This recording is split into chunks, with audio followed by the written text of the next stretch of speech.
به نام خداوندی بخشنده‌ای مهربان.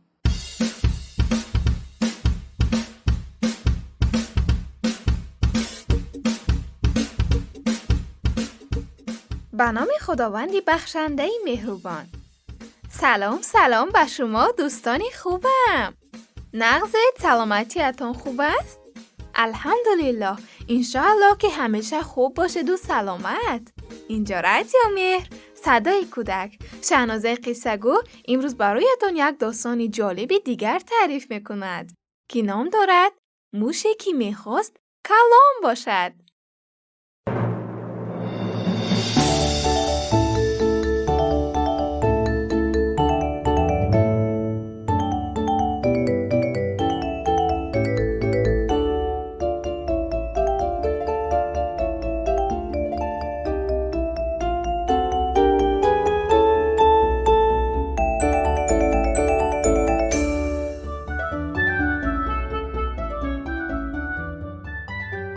بود نبود موشی بود که در سوراخی میدهک زیر درخت زندگی میکرد.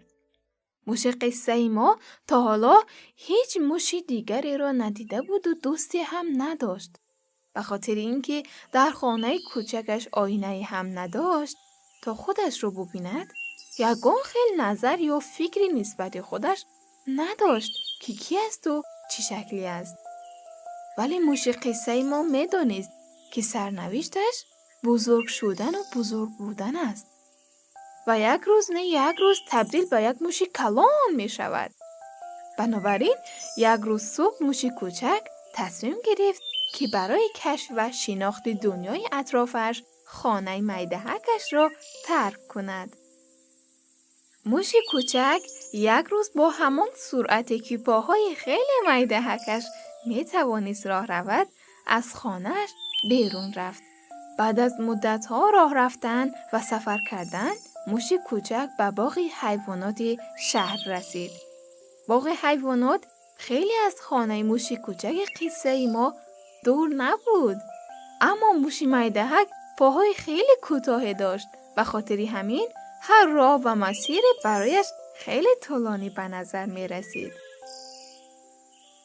بچه‌ها، اونجا خیلی با خانه‌ای که در آن زندگی میکرد فرق میکرد.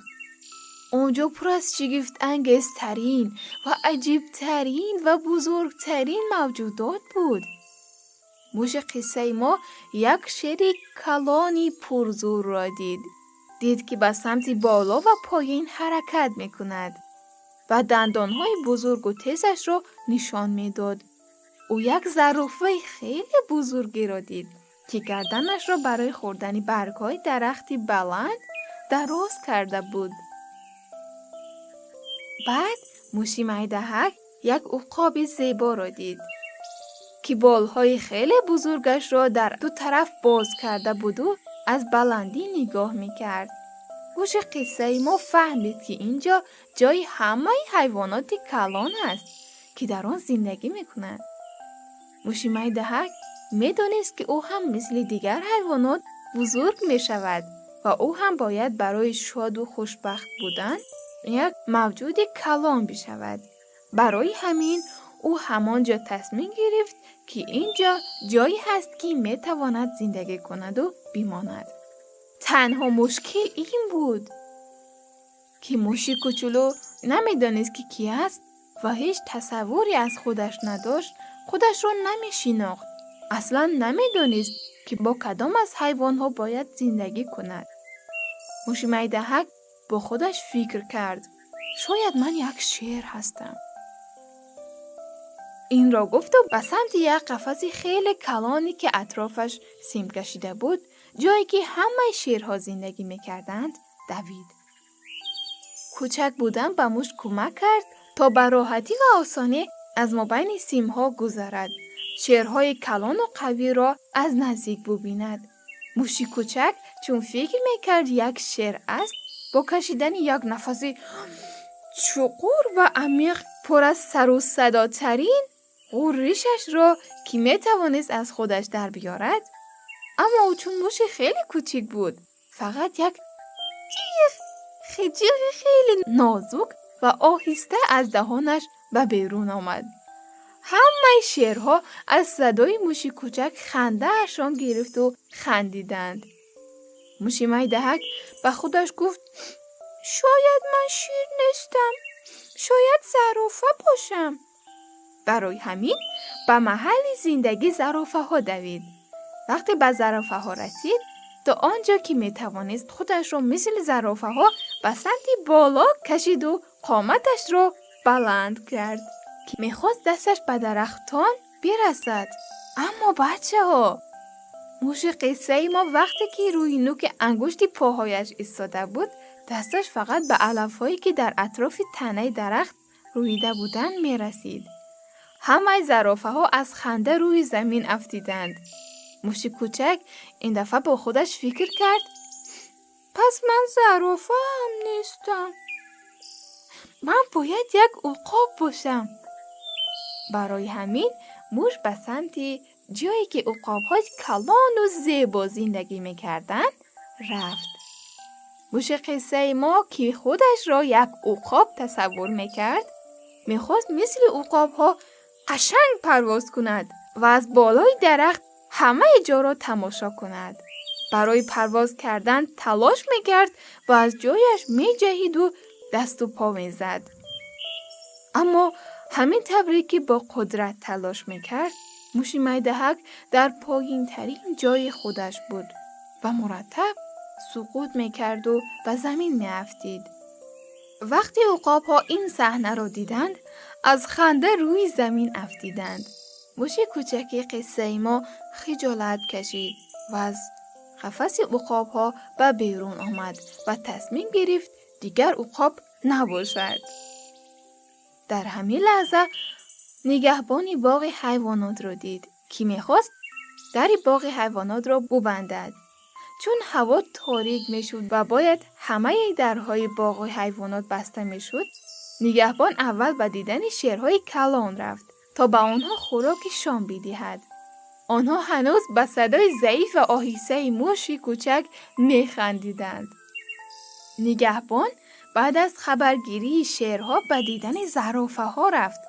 آنها هم هنوز به موش میدهک که تلاش میکرد روی نوک پاهایش ایستد میخندیدند.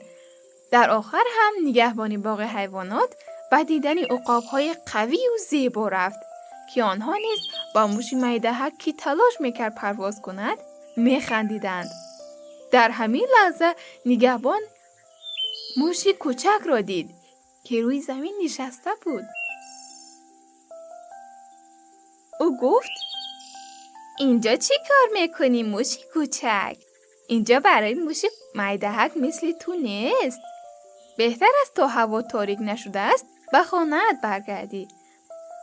بعد هم نوازشش کرد و موش را به سمت خانه‌اش گسیل کرد. موش کوچک به خودش گفت منظورش این است که من بزرگ نیستم؟ او به اطرافش نگاهی انداخت. موش کوچک فهمید که از بین همه حیوانات کلان او تنها موجودی ریز و میدهک است که میتواند از مابین قفس‌ها گذرد. ناگهان همه حیوانات از خنده ماندند. آنها در قفسشان ایستاده بودند و به موش کوچک خیره شده نگاه میکردند. موش قصه ما آزاد بود و هر جا که میتوانست و هر جایی که دلش میخواست برود و دنیا را بگردد و کشف کند. موش کوچک خوشحال شد و خندید از اینکه چقدر خوش شانس است که یک موش میدهک است. او فهمید که اصلا لازم نیست برای خوشبخت و شاد بودن بزرگ باشد. او فهمید که کارهایی که برای خوشحالی و خوشبختی باید انجام بدهد این است که خودش باشد و خودش را همان طوری که هست دوست داشته باشد و قبول کند. موش قصه ما از باغ حیوانات بیرون رفت و به سمت خانه خودش روان شد و به خودش قول داد که از آن روز بعد از اینکه یک موش کوچک هست خوشحال و شاد باشد.